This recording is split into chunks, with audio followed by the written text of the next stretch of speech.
Nós já vimos que Daniel é um daqueles jovens que foi levado para o cativeiro babilônico, um local totalmente estranho, novo para ele, que na sua juventude foi arrancado dos seus pais, do seu povo, e foi levado para a Babilônia.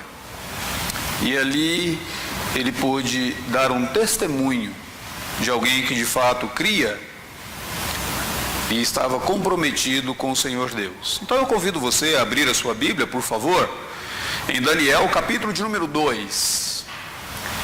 E os capítulos do livro de Daniel, eles são normalmente capítulos longos, com exceção do primeiro capítulo e o último capítulo, que são mais curtos. Todos os outros são capítulos longos.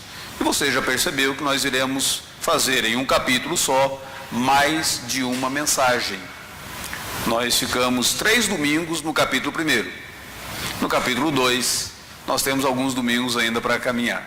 Então, abra sua Bíblia em Daniel capítulo 2, nós leremos do versículo de número 1 ao versículo de número 23. Diz assim o texto bíblico: No segundo ano do reinado de Nabucodonosor, teve este um sonho, e o seu espírito se perturbou e passou-se-lhe o sono. Então o rei mandou chamar os magos, os encantadores, os feiticeiros e os caldeus, para que declarassem ao rei quais lhe foram os sonhos. Eles vieram e se apresentaram diante do rei. Disse-lhes o rei: Tive um sonho, e para sabê-lo está perturbado meu espírito. Os caldeus disseram ao rei em aramaico. A propósito, a partir desse versículo de número 4 até o finalzinho do capítulo 7, todo o livro de Daniel será em aramaico. Até então era em hebraico. Para você não faz muita diferença nesse momento, mas fará quando você souber que o que está registrado do capítulo 2 até o capítulo 7 é para que todos os povos pudessem ter conhecimento, porque usou-se naquele momento a língua que era a língua comum de todos. Não era mais o hebraico, passa a ser o aramaico. Então, versículo de número 4. Os caldeus disseram ao rei em aramaico: Ó rei, vive eternamente. Dize o sonho aos teus servos e daremos a interpretação. Respondeu o rei e disse aos caldeus: Uma coisa é certa.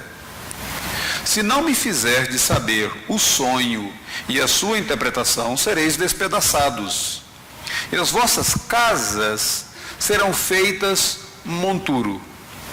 Mas, se me declarardes o sonho e a sua interpretação, recebereis de mim dádivas, prêmios e grandes honras.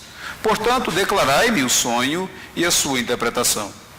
Responderam segunda vez e disseram: Diga o rei o sonho aos seus servos, e lhe daremos a interpretação. Tornou o rei e disse: Bem percebo que quereis ganhar tempo, porque vedes que o que eu disse está resolvido.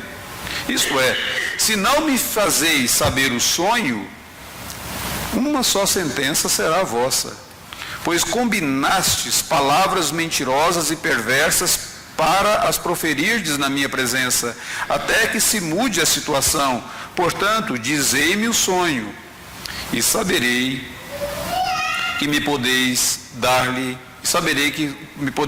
a interpretação. Responderam os caldeus na presença do rei e disseram: Não há mortal sobre a terra que possa revelar o rei o que o rei exige, pois jamais houve rei, por grande e poderoso que tivesse sido, que exigisse semelhante coisa de algum mago, encantador ou caldeu. A coisa que o rei exige é difícil, e ninguém há que possa revelar diante do rei, senão os deuses, e estes não moram com os homens. Então o rei muito se irou e enfureceu, e ordenou que matassem todos os sábios da Babilônia. Saiu o decreto segundo o qual deviam ser mortos os sábios. Buscaram a Daniel e aos seus companheiros para que fossem mortos. Então Daniel falou, avisada e prudentemente, a Arioque, chefe da guarda do rei, que tinha saído para matar os sábios da Babilônia. E disse a Arioque, encarregado do rei: Por que é tão severo o mandado do rei? Então Arioque explicou o caso a Daniel. Foi Daniel ter com o rei e lhe pediu designasse um tempo e ele revelaria ao rei a interpretação. Então Daniel foi para casa e fez saber o caso a Ananias, Misael, Azarias, seus companheiros, para que pedissem misericórdia ao Deus do céu sobre esse mistério, a fim de que Daniel e seus companheiros não perecessem com o resto dos sábios da Babilônia. Então foi revelado o mistério a Daniel numa visão de noite. Daniel bendisse o Deus do céu. Disse Daniel: seja bendito o nome de Deus, de eternidade a eternidade, porque dele é a sabedoria e o poder. É ele quem muda o tempo e as estações, remove reis e estabelece reis. Ele dá sabedoria aos sábios e entendimento aos inteligentes. Ele revela o profundo e o escondido. Conhece o que está em trevas e com ele mora a luz. A ti, ó Deus de meus pais, eu te rendo graças e te louvo, porque me deste sabedoria e poder, e agora me fizeste saber o que te pedimos, porque nos fizeste saber este caso do rei. Todos nós temos sonhos, todos nós sonhamos. Às vezes, nós nos lembramos dos nossos sonhos. Há ocasiões em que nós não lembramos mais da história que passou no sonho que tivemos na noite anterior. Há ocasiões que nós acordamos no meio da noite com aquele sonho. E outras ocasiões, parece que o sonho nos persegue durante todo o dia. E ele permanece conosco durante o dia todo. Sonhos parecem ser causados por alguns fragmentos de memória que temos de épocas da nossa vida, coisas, experiências que nós tivemos, agradáveis ou desagradáveis. Muitas vezes os sonhos, eles podem ser provocados pela preocupação da nossa mente e até mesmo pela própria complexidade do mosaico que nós somos. Somos seres complexos e nós sonhamos. Nem todos os sonhos são revelações divinas. É interessante isso, porque há muitos cristãos e algumas igrejas, algumas denominações até, que querem encontrar uma interpretação para todo e qualquer sonho que a pessoa tem. E alguns indivíduos gostam de tirar a siesta após o almoço, com o estômago cheio, sonham e depois querem encontrar uma interpretação de Deus para o sonho que eles tiveram e tentam colocar ou impor essa interpretação para toda a igreja. Não é sem nenhuma razão que na Bíblia Sagrada, no livro do profeta Jeremias, diz assim: aquele que tem sonho, conte-o apenas como sonho. Não conte isso como sendo revelação de Deus para outra pessoa ou para você mesmo, porque nem todo sonho é uma revelação divina. No passado, na Bíblia Sagrada, Deus de fato utilizou sonhos para revelar a sua vontade a alguns dos seus servos. José do Egito, por exemplo. Ele teve sonhos. Sonhou que eles estavam todos recolhendo gravetos no campo. E os gravetos, os feixes de gravetos que os irmãos dele haviam recolhido, se prostravam e se dobravam sobre o feixe de graveto que ele havia recolhido. É claro que os irmãos dele ficaram furiosos com aquele sonho que ele teve, mas aquilo era uma indicação do que José do Egito seria no futuro. O vice-governador do Egito, e todo o povo de Israel seria preservado por meio da vida e da administração de José.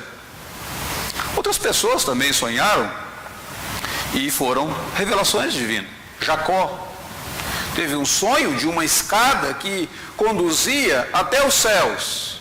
Mais tarde, o próprio Jesus disse ser ele a escada, a porta que conduz o pecador à presença de Deus. Mas não foram apenas servos de Deus no período bíblico que sonharam e foram divinamente advertidos por esses sonhos. Teve algumas pessoas que foram advertidas e receberam sonhos que eram mensagem de Deus para eles, que nem crentes no Senhor Deus eles eram. Abimeleque, quando ele levou a esposa de Isaac para a tenda dele, estava a ponto de possuir a esposa de Isaac. A Bíblia diz que por sonho ele foi divinamente advertido por Deus para que ele não tocasse naquela mulher. E ele então a devolve ao seu marido.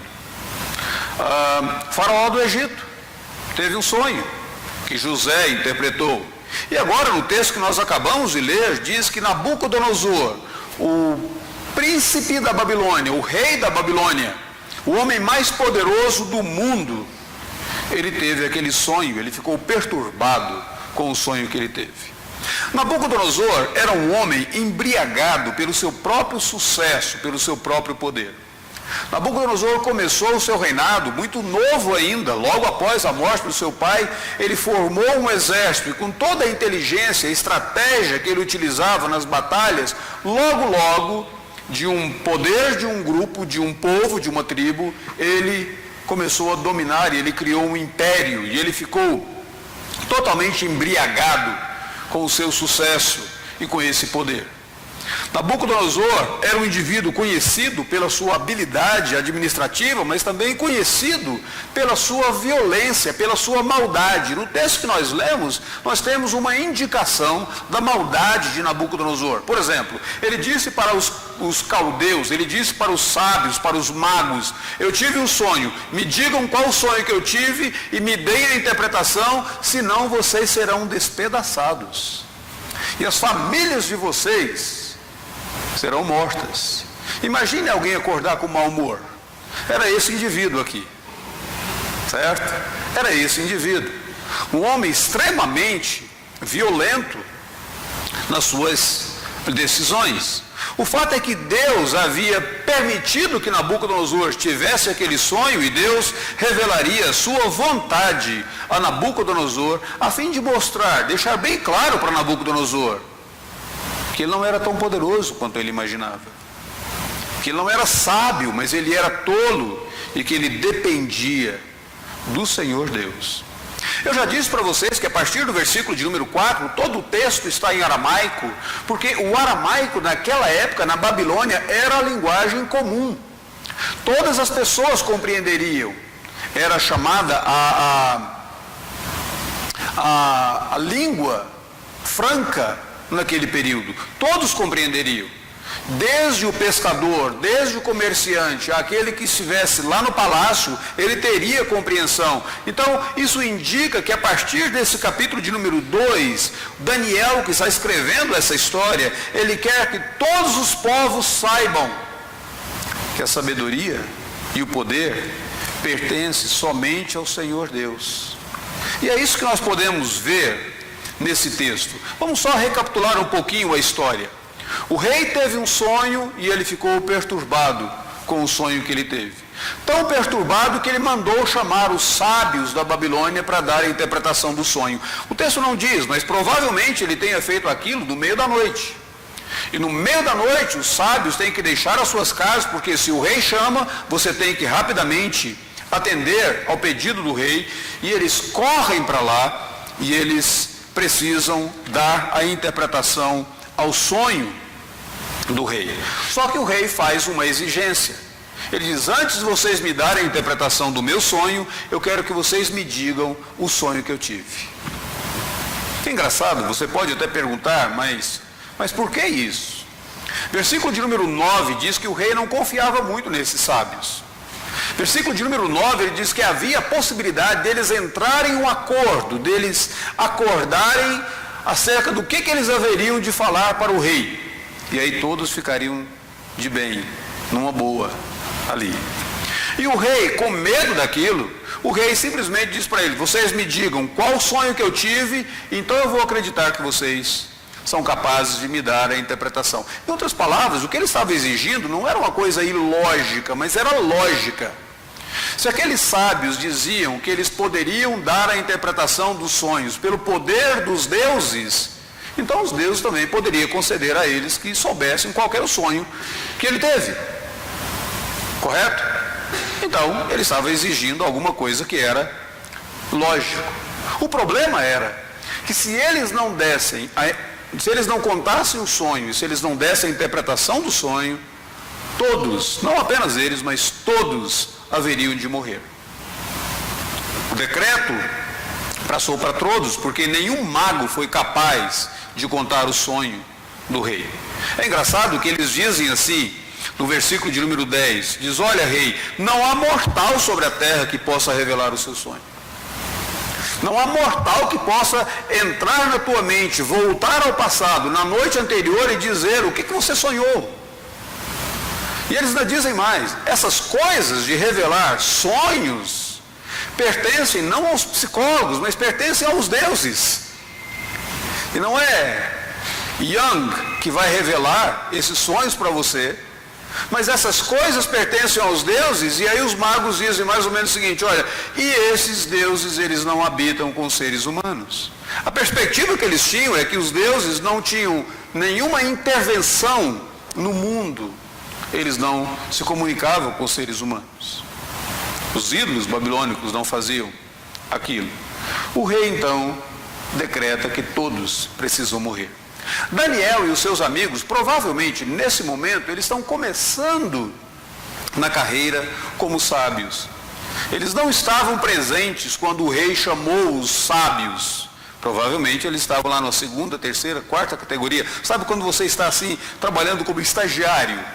Você só recebe trabalho, você não recebe os privilégios. Então, Daniel e os seus amigos, provavelmente nesse momento, eles não estavam cotados como os mais conhecidos do Império Babilônico. Eles eram estagiários naquele momento.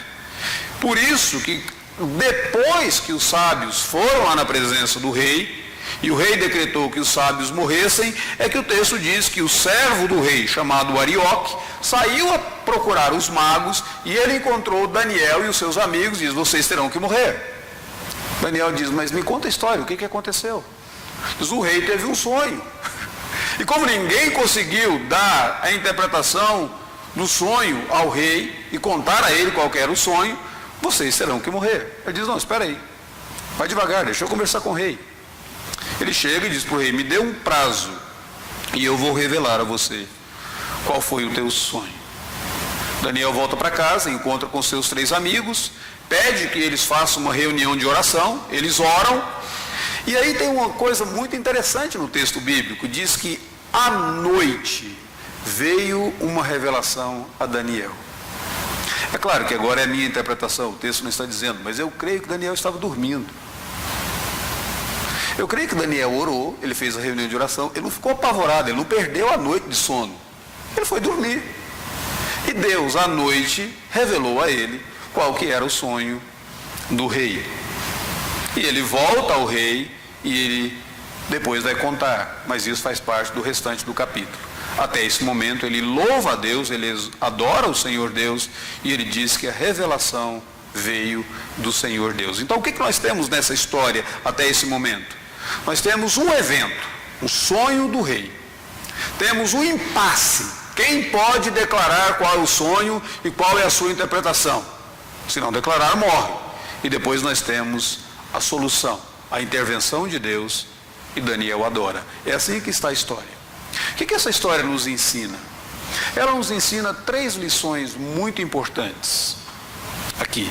A primeira delas é que todo o crente em Deus deve estar ciente. Eu gostaria que você saísse daqui nesta manhã ciente quanto ao fato de que o mundo é completamente ignorante às coisas e às verdades de Deus.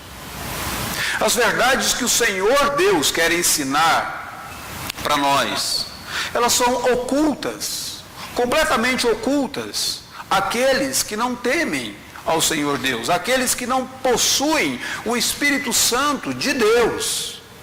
Como que nós observamos isso? Quando nós olhamos para Nabucodonosor, quando nós olhamos para os sábios da Babilônia. Nabucodonosor era o homem mais poderoso do mundo naquele momento, mas quando ele teve um sonho, ele não conseguiu interpretar o sonho, ele ficou totalmente apavorado. Por 2 ocasiões, o texto diz que o espírito dele estava apavorado, se perturbou, as suas emoções, de fato, foram alteradas, e ele perdeu o sono. Versículo de número 1 diz isso claramente.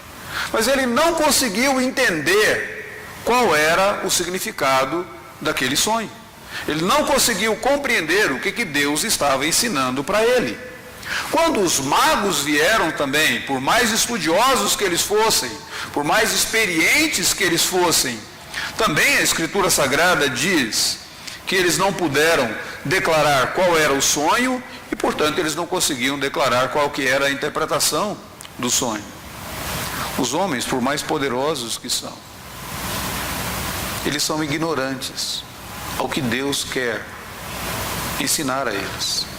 A palavra de Deus diz que o homem incrédulo, ele não possui o Espírito Santo de Deus. Por isso, muitas vezes, ele ignora a verdade de Deus. Ele ignora o próprio Deus. As coisas estão tão claras, patentes diante dos olhos deles. Eles poderiam tocar, diz o apóstolo Paulo, quando ele escreve lá em Atos capítulo, quando ele fala lá em Atos capítulo 17, no Areópago, ele diz que a realidade de Deus nesse mundo, nesse universo, é tão clara que nós podemos tocar, nós podemos palpar a realidade de Deus. Mas as pessoas sem Deus são completamente ignorantes e elas vivem como se Deus não existisse. O apóstolo Paulo escreve dizendo que existe um véu sobre os olhos das pessoas sem o Senhor Deus. Elas não conseguem compreender as verdades de Deus. E aqui é uma coisa engraçada, porque Nabucodonosor chegou a um determinado momento na vida dele que ele não estava interessado em especulação. Ele queria uma revelação. Ele chamou aqueles magos, ele disse para eles: olha, eu acreditarei no que vocês me disserem, se vocês me contarem qual o sonho que eu tive, depois vocês me derem a interpretação do sonho, porque eu não quero mais especulação.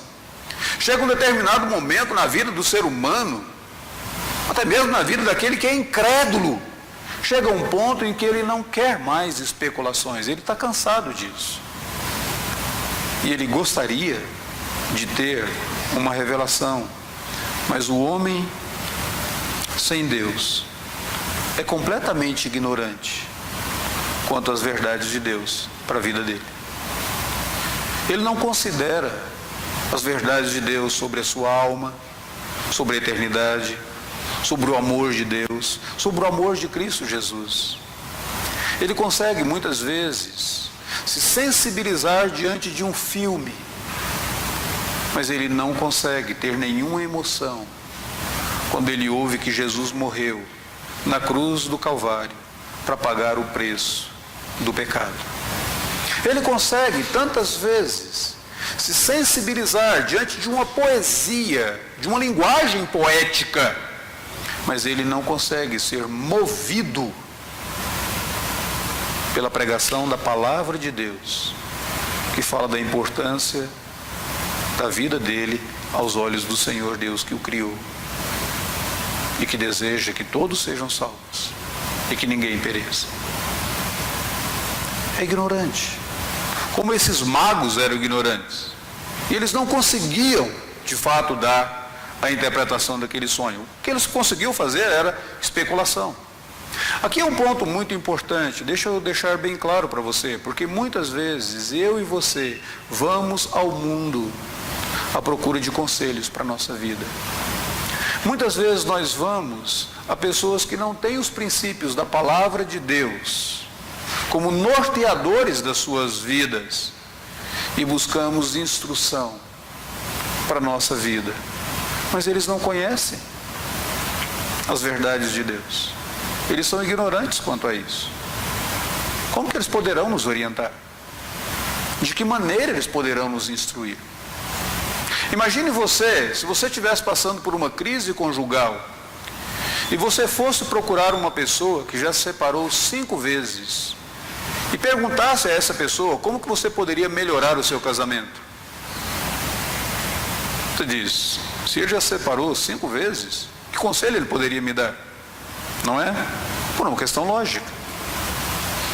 E aqui um ponto interessante. Muitas vezes, eu e você, temos o nosso viver moldado pela sabedoria do mundo e não pela palavra de Deus. Nós estamos nos orientando pelas mensagens dos filmes que nós assistimos, das músicas que nós ouvimos, dos amigos com os quais nós andamos, e não pela palavra de Deus.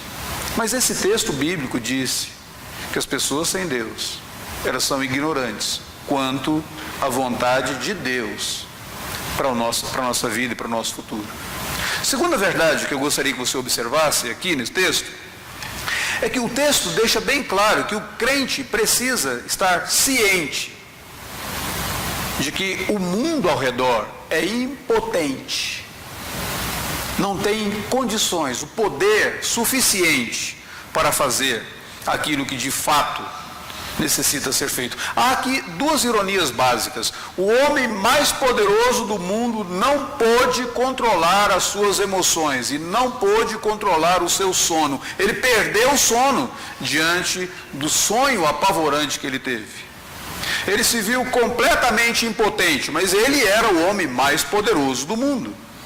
Os sábios, os magos que ali estavam, eles também foram completamente impotentes para atender ao pedido do rei. O pedido do rei era lógico. Se os deuses podem dar a interpretação do sonho, os deuses também podem revelar qual o sonho que eu tive. Mas os magos não puderam fazer nada. A religião da Babilônia, a religião produzida pelo esforço humano, ela não pôde fazer nada. Interessante isso. Como que Nabucodonosor lidou com aquela impotência dele, com a incapacidade dele fazer alguma coisa? Ele ficou irado. Aqui é engraçado, não é? Porque a ira é uma questão de controle. Quando você percebe que você está perdendo o controle, você fica irado. Pelo menos assim acontece comigo. Todas as vezes que eu percebo que eu estou perdendo o controle da situação, eu me iro. Nabucodonosor também. Ele percebeu que ele não conseguia fazer nada. Ele percebeu que ele era impotente naquele momento. E ele diz, então vocês vão morrer. E ele ficou irado, diz, vocês serão despedaçados. Suas famílias vão morrer. Como lidar com essa impotência? Nabucodonosor ficou irado. Os magos, o que eles fizeram? Nada. Simplesmente se sujeitaram àquilo. O ser humano, sem Deus, ele é totalmente impotente. Chega a determinado momento da vida que ele não consegue, de fato, agir, fazer nada. Ele se vê completamente dominado. Ele busca fugas, então. A fuga, uma droga, uma bebida, um prazer, uma viagem, um isso, um aquilo. Vamos gastar mais, vamos ganhar mais, uma falcatrua, um outro projeto e assim por diante. Porque ele se vê completamente impotente. Ele arma, ele faz algumas armações, algumas estratégias, mas ele está completamente impotente naquele momento. A sabedoria só vem de Deus, o poder só vem de Deus. E aqui tem a terceira lição, agora olhando para Daniel. Eu e você precisamos estar cientes que sabedoria e poder verdadeiro só vem pela intervenção de Deus. Eu acho engraçado Daniel. Daniel, ele recebe na casa dele, imagino eu, Arioque. Arioque chega e Arioque diz, Daniel, você vai morrer. Ele diz, tá certo, um dia eu vou. Ele diz, não, hoje. Ele diz, mas por quê? Tá certo que todos nós morreremos um dia, se o Senhor Jesus não voltar. Ótimo, eu sei que eu vou morrer. Estou ciente disso. Eu digo, não, a sua morte será hoje. Mas ele diz, por quê? Porque o rei teve um sonho. Um sonho que eu haveria de morrer? Não, Daniel, ele teve um sonho e ninguém conseguiu dar a revelação ao sonho do rei. Ele diz, não, mas ninguém, como assim? Ninguém conversou comigo, não me consultaram. Deixa eu conversar com o rei. E aí vai ele lá conversar com o rei. Ele chega lá e diz, olha rei, faz o seguinte, me dê um tempo aí e eu vou revelar para você o sonho. Sabe algumas coisas que eu observo aqui em Daniel? Primeiro, a calma de Daniel. Versículo de número 14 diz assim: então Daniel falou avisada e prudentemente. Que coisa interessante isso. Ele não se desespera, ele não sai apavorado naquele exato momento. Por quê? Porque se você crê em Deus, se Deus é o refúgio da sua vida, se Deus é a rocha na qual você está firmado, você não precisa perder a calma, se apavorar. Você não precisa, em determinado momento, se desesperar. Daniel mantém uma calma. Segundo, Daniel mantém uma confiança. Ele tem a confiança de que Deus pode conceder a ele que dê a revelação ao rei. Engraçado, nenhum outro sábio pensou nisso. Mas o versículo de número 16 diz que Daniel foi ao rei e disse para ele: me dê um tempo e eu vou dar para você a interpretação desse sonho que você teve. Ele tem calma e ele tem confiança. Depois o que ele faz? Versículo de número 17 e 18. Ele recorre à oração comunitária. Ele coloca todos os 3 amigos dele para orar. E eles fazem uma verdadeira reunião de oração ali, clamando por misericórdia. O texto diz, versículo de número 18, eles pedem misericórdia ao Deus do céu. E eles pedem que seja revelado aquele mistério. Versículo de número 19 diz que depois que ele orou, então ele espera. E ele espera confiantemente. O texto diz que no meio da noite Deus revelou para Daniel qual era. O texto não diz que Daniel estava acordado. Talvez ele estivesse, é verdade. Mas eu creio que ele estivesse de fato dormindo. E 50-50, tranquilo. Aí o texto não nos diz. É uma maneira simplesmente de você observar que ele estava esperando confiantemente em Deus. O que isso nos ensina? Isso nos ensina que a pessoa que crê em Deus, mesmo diante do maior impasse, mesmo no momento em que a sua vida esteja no perigo, ele pode recorrer aos recursos que Deus concedeu para ele, e ele pode esperar na intervenção do Senhor Deus. O texto diz que Deus revelou a Daniel qual era o sonho. E mais tarde ele chegará lá e ele contará isso para Nabucodonosor.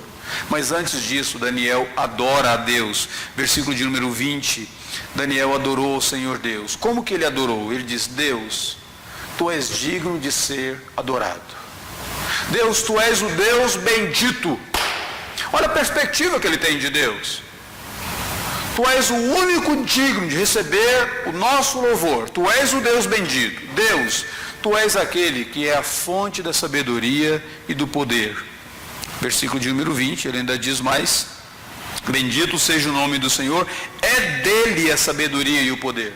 A sabedoria e o poder não pertencem a Nabucodonosor, ela não pertence aos magos, ela não pertence ao mundo, ela pertence a ti, ó Deus. Deus, tu és aquele que governas o universo. O Senhor coloca reis e o Senhor tira reis. Eu acho engraçado porque o Salmo de número 2 diz que o Senhor Deus, ele ri dos reis. Às vezes Deus permite que algum rei tolo, como Nabucodonosor, ou alguns governantes tolos assumam o poder, para ele dar algumas gargalhadas lá no céu. E ele ri da tolice de todos esses governantes. Ele coloca reis, ele retira reis, ele governa todo o universo. O texto ainda diz mais: ele é quem concede entendimento, ele é quem responde às orações. Você já prestou atenção que o texto diz que Daniel orou pedindo que Deus revelasse a ele qual que era o sonho, e depois o texto diz que o Senhor atendeu a isso. Muitas vezes você se pergunta: se Deus sabe todas as coisas, por que eu ainda tenho que orar? Já veio essa dúvida na sua mente? É engraçado, porque o próprio Senhor Deus decidiu que algumas coisas do universo ele fará em resposta às orações. Jesus deixou bem claro quando ele diz que o vosso Pai Celeste sabe o de que tendes necessidade antes que lhe o peçais. Porque ele é tão poderoso, vós orareis assim. É engraçado que Jesus não diz: porque Deus sabe todas as coisas, você não precisa orar. Mas ele diz: porque Deus sabe todas as coisas, você ora. porque Deus decidiu que algumas coisas serão dadas ao seu povo, aos seus servos, em resposta às orações. E Daniel adora a Deus, dizendo: Deus, tu és aquele que responde às orações. Mas Deus, tu és aquele que cuidas do teu povo.